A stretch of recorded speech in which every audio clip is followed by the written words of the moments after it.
Alright guys, I wanted to do a brief video on how to level a pad by yourself without any really good equipment, or at least not a good excavator or something like that. I do have a tractor to bring in the dirt, thank goodness for that. But other than that, I'm having to level this small pad by hand. Now, I did go over it with my transit and I got it pretty close, and I will go over it the final time with my transit to get it right. But what you do once you kind of get there, I'm having to do a lot of this with hand tools because I don't have access to an excavator at the moment. So you can see here, I took a bunch of string line now that I'm pretty close. And before I ever got started, I established where grade was. I want to come to the dirt line here. This is my lowest, or this was my highest point, and it was at the dirt. Okay, but everywhere else, all these other corners was away from the dirt line. So we put a zip tie right here where level would be.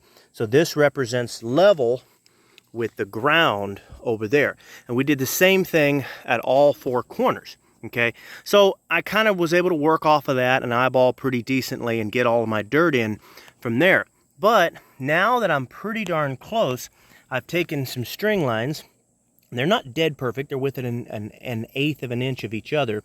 I measured up 2 inches from my level line because I want to have enough room to work with a shovel or a garden rake or something like that.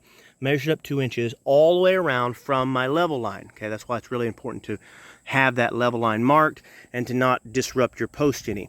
It is okay to pour dirt past there. Okay, we're going to do a little small concrete floor right here. Real small one. We're going to do a lot of it by hand. We are getting a truck.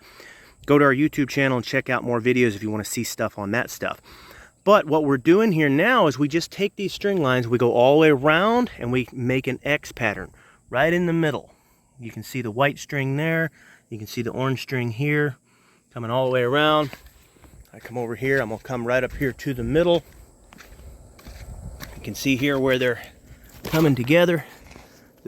And I can kind of see that all the way across. And yes, for anybody observing, there are still some big rocks and then also some big chunks of dirt that we need to take care of before we pour a pad. We will take care of that. But that gives you kind of an idea where you're at. You come around right here. You can see this low point right here. I can tell I need some filler dirt. So these strings, putting these strings all the way around makes it pretty handy to get a pretty rough idea as you're getting closer when you have to do it by hand.